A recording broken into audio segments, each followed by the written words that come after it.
So, hello everyone, welcome to Open Asia Forum and GOSIM Paris 2026.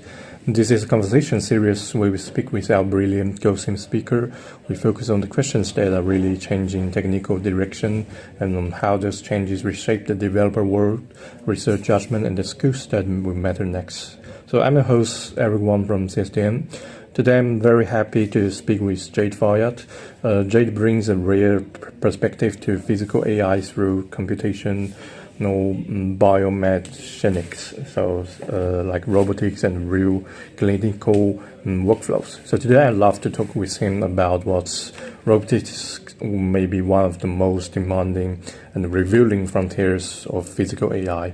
So Jad, please say hello to our audience and take a brief introduction of yourself. Yes, thank you for having me. This is my first interview. I've been working in robotics for the last 10 years, specifically healthcare robotics, previously in medical imaging, then into proton therapy systems, and most recently at Moon Surgical doing a new robot assistant for laparoscopic surgery. We started this company 5 years ago. It's now CE marked, FDA-approved, and we're operating both in Europe and the US on patients. This is a robotic system that has one of the first actually AI deployed intraoperative control of a robotic system that was cleared by the FDA almost a year and a half ago. So I'm happy to be here to talk about the next frontier in vision language action models, but also robotics and AI in general. So medical AI has long been strongest at the perception, so like reading images, interpreting signals, and identifying patterns. So in your view, what really changes when AI moves from understanding to action, from perception to physical AI in such surgical environments? Yes. So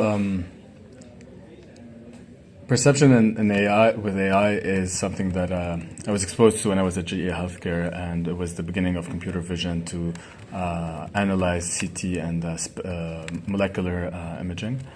That was very powerful for diagnosis, but when you cross the frontier into the physical AI, this is when things become interesting, because you go from just passive understanding of the context to closing the loop. You can sense, think, and then the system can act, and all of this within surgical time constraints, which is very critical. I think the thing that changes the most is the importance of the accuracy of your models, right? Because in diagnosis, or when things are passive, you have time to review, you have time to have experts in the loop. Whereas when it comes to actuation, and you're actually doing some physical action, this is where the stakes are higher. A misclassified image with no good control can lead to significant consequences. So you need to think about all the stack that ensures safety when it comes to deploying these models. Yeah. So is surgery a special case of the real frontier of physical AI? So do you see surgical robotics as a very specific application, or as one of the most demanding environments for testing what physical AI can actually become? So in other words, does surgery reveal something fundamental about the future of embodied intelligence more broadly? Yes. That's a very good question, and I think there's, it's whether we're thinking if it's surgical AI is something that is vertical or more of a general approach. I think surgery, in my opinion, is the hardest robotic problem at the moment. You're dealing with deformable objects, you're dealing with dynamic environments, and all this within high-stakes environments where tolerances matter. You're talking millimeters, right, where you cannot be off by millimeters, whereas when it comes to other industries, the tolerances are higher. When you're thinking about surgery in specific, what's very specific there is the environment you're in. This is tissue deformation that currently we don't have enough models or enough research into predicting the outcome of these deformations. So everything around soft body manipulation, everything around generalization across different types of surgeries, different types of environments is very critical. This is something that is the FDA is quite on top of when it comes to the regulatory pathways, because they see this, the importance of it, but at the same time, how do you control using predetermined change control plans called PCCPs, and we can get into that after, into how to best deploy these systems. I see. So surgical robotics has long been built around teleoperation, tightly controlled workflows, and hardware-specific systems. So which assumption from that older model do you think are now becoming insufficient? Yeah, so the approach we've taken at Moon Surgical is different than current systems, which, for example, I can name Intuitive and the famous Da Vinci system.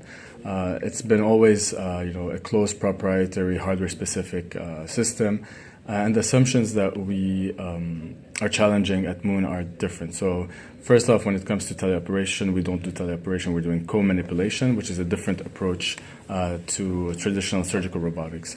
This is, we're also challenging the assumption that ORs need to adapt to the system, whereas our system adapts to the OR. So we've designed our system in a way that it's, the footprint is we can deploy this in any OR. We can use off-the-shelf instruments.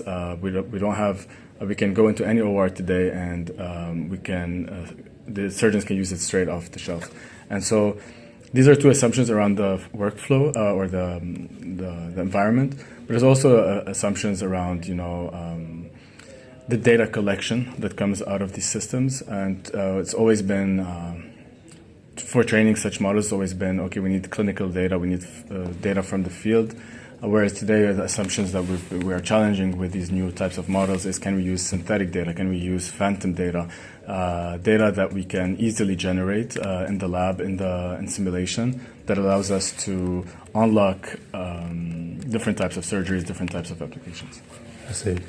So, like a few years ago, or past 2 years, the synthetic data is being a buzzword. So, do you have argued that simulated operating room environments and the synthetic data may become a much more powerful path for training the surgical AI? In your view, what can synthetic data and world models make possible that real OR data alone cannot?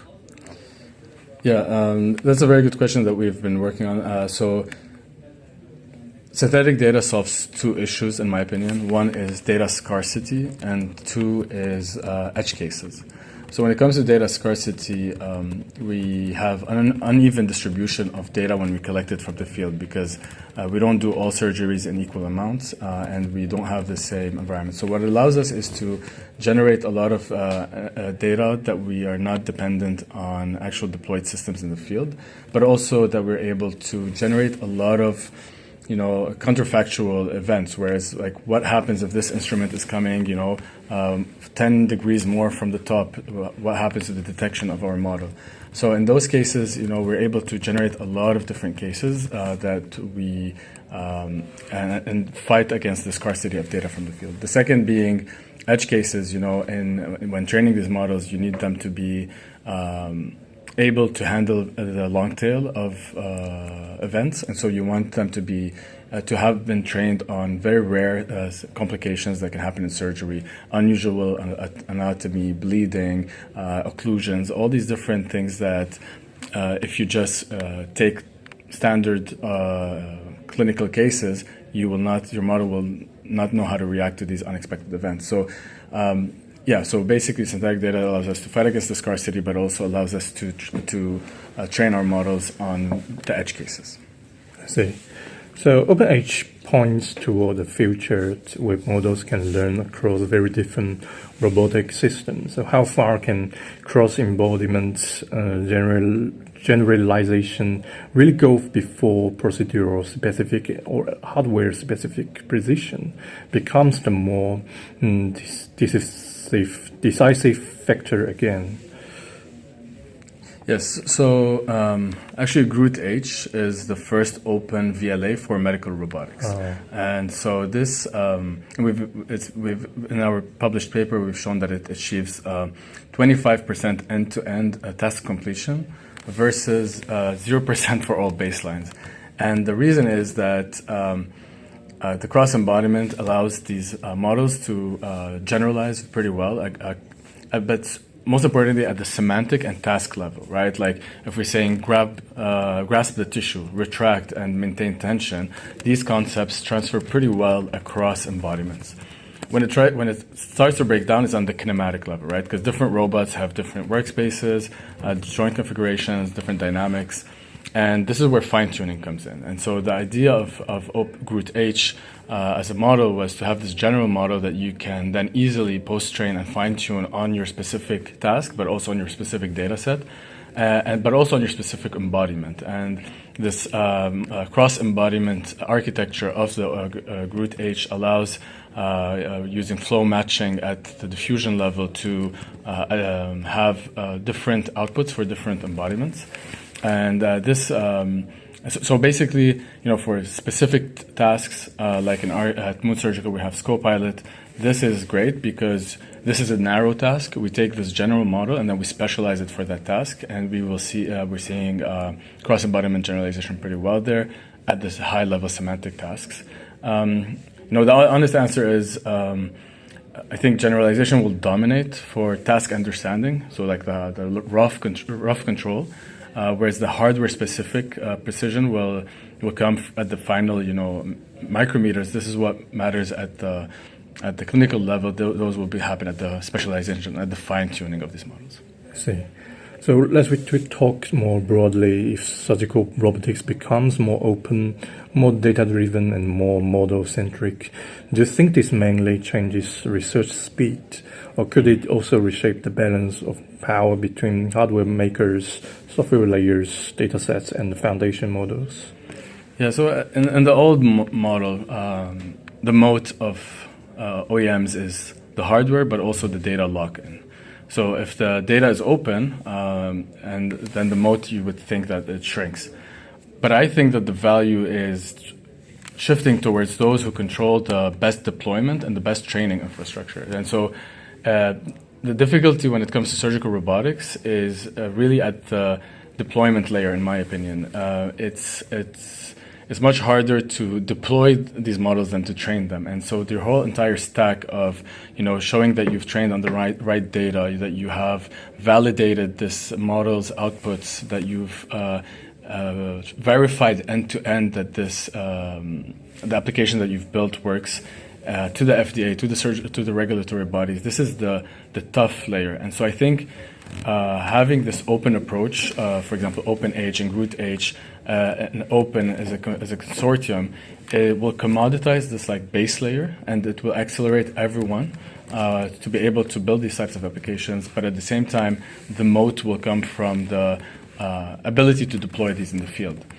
For us at Moon Surgical, with the Maestro system, we have thought about this from day one, and we've taken a very AI native approach, working closely with NVIDIA and building our entire hardware and software stack in a way that allows us to deploy these and get them verified at a very high speed. I see. So systems like ScoPilot, SEO pilots suggest a move from passive tools towards more anticipatory robotic assistance. So as this develops, how do you think the role of the surgeon changes? What should remain fully human, and what kinds of judgment or control may gradually shift toward the system? Yeah, so actually ScoPilot is the first FDA cleared agent for intraoperative robotic control. We got this cleared a year and a half ago, as I said earlier. And it's a small but a real shift, where you go from the surgeon having to manage the laparoscopic camera to them managing the procedure. And that removes a lot of cognitive load from the surgeon. So we took this progression from passive tool to reactive assistant. The next step is like a co-pilot that anticipates your actions, but also to maybe think one day to supervised autonomy, where the surgeon is only supervising. I think right now we're still in the reactive assistant to the co-pilot stage, where humans will still fully be remain to have the judgment over the calls on when to override, if there's unexpected anatomy, if there's unexpected behavior. But for me, like, it's all about taking the high effort but low judgment tasks and doing task-specific AI that takes that away from the user. And so that could be like repetitive positioning, instrument tracking. It could be about OR scheduling coordination. It could be about post-op documentation. All of these features can work hand in hand with surgeons to remove this cognitive load, but with them while keeping them at the bedside in control of the entire surgery. I see. So, in high-risk environments like surgery, so what makes an AI system generally trustworthy? Is the hardest problem performance, interpretability, or anything in fact, or the relationship between all of these? I think this is many audience worries about.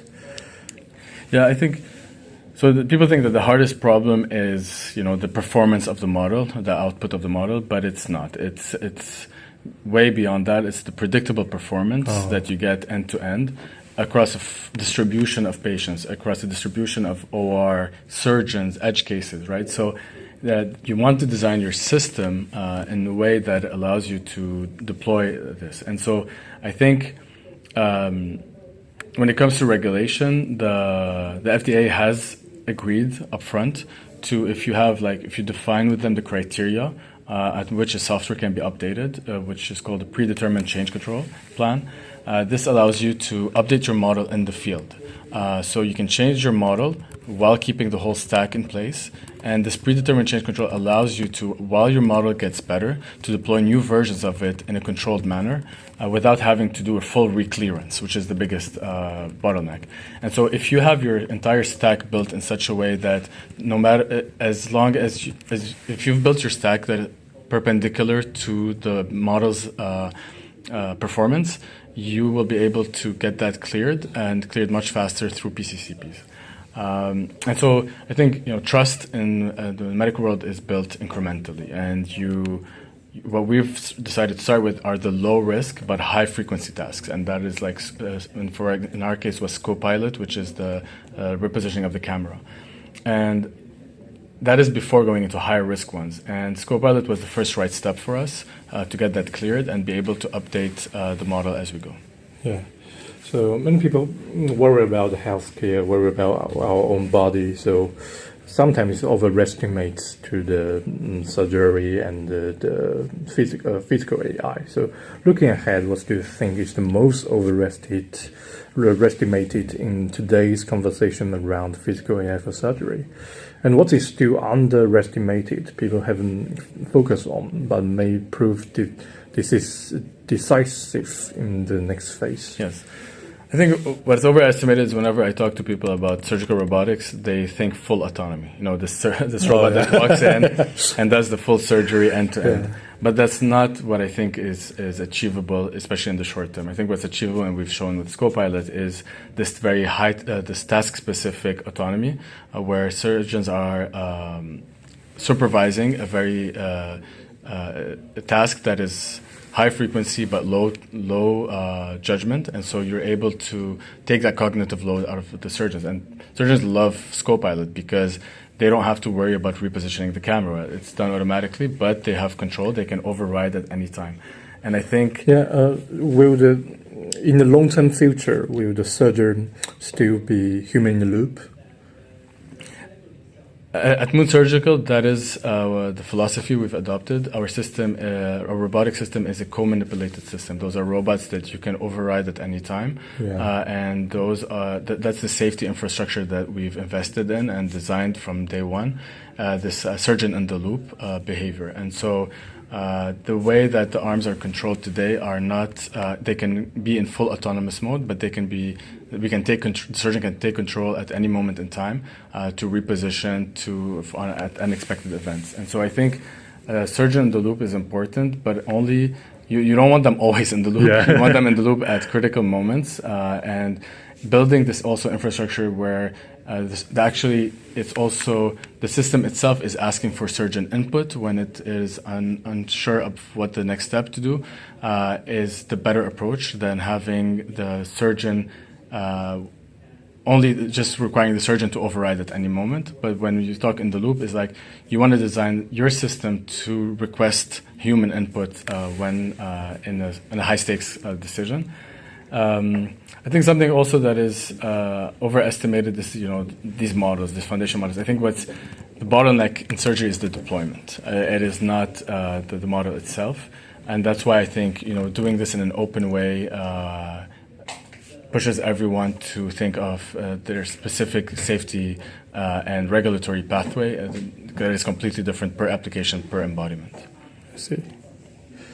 So finally, last question. Do you think the path from biomechanics and simulation to world models and deployable autonomy is something unique to surgical robotics, or preview of how many other robotics domains will evolve as well? Yeah, so I think what is...